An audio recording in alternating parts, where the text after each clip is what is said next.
நிறைவாழ்வு AG சபை வழங்கும் morning மன்னாவிற்கு உங்களை அன்போடு வரவேற்கிறோம்.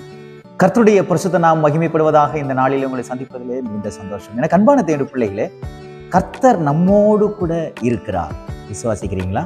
நம்மை உண்டாக்கின தேவன், வானத்தையும் பூமி உண்டாக்கின கர்த்தர், அவர் நம்மோடு இருக்கிறார். இன்றைக்கு தேவன் நம்மளோட பேசுகிற வார்த்தை ஆதியாகமத்தின் புஸ்தகம் 26ஆம் அதிகாரம் 28வது வார்த்தையை நான் உங்களுக்காக வாசிக்கிறேன். அதற்கு அவர்கள், நிச்சயமாய் கர்த்தர் உம்மோடே இருக்கிறார் என்று கண்டோம். சத்துருக்கள் நம்மோடு இருக்கிற இயேசு கிறிஸ்துவை காண அவருடைய கண்களை கர்த்தர் திறக்க போகிறார். உங்களோடு இருக்கிற தேவனை காண அவருடைய மனக்கண்களை கர்த்தர் திறக்க போகிறார். அபிமெலேக்கு இந்த ஈசாக்குக்கு ரொம்ப தொந்தரவு பண்ணான்.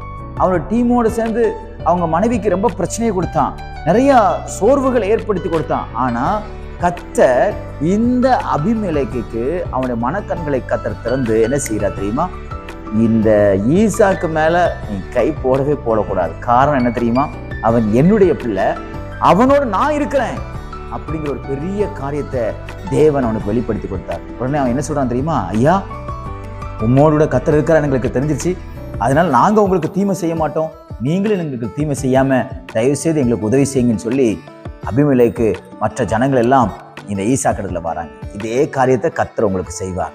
உங்களுக்கு எதிராக நிற்கிறவர்கள், உங்களுக்கு எதிராக போர்க்கொடி தூக்கினவர்கள், உங்களுக்கு விரோதமாக பேசினவர்கள், உங்களை குறிச்சு மற்றவரிடத்துல போட்டு கொடுத்தவங்க, உங்களை ஒரு பொருட்டாவே நினைக்காதவங்க, இவனை அடிச்சா யாரு கேட்பா, இவனை பேசினா யாரு கேட்பா அப்படின்னு சொல்லி துணிகரமா நமக்கு விரோதமா எழும்பினவர்களுக்கு முன்பாக கர்த்தர் இன்றைக்கு ஒரு அடையாளத்தை கொடுக்க போகிறார். எப்படிப்பட்ட அடையாளம் தெரியுமா?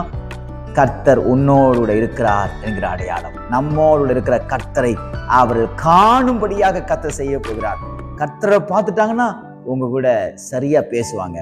கர்த்தரை பார்த்துட்டாங்கன்னா உங்க கூட சண்டை போட மாட்டாங்க. கர்த்தரை பார்த்துட்டாங்கன்னா உங்களுக்கு விரோதமா சாபம் போட மாட்டாங்க. உங்க கூட கர்த்தர் இருக்கிறாரு இன்னைக்கு வெளிப்படுத்துவாருங்க. யார் சொன்னது உங்க கூட கர்த்தர் இல்லைன்னு சொல்லி? கர்த்தர் என்ன விட்டு போயிட்டாரோன்னு நீங்க ஏன் ஃபீல் பண்றீங்க?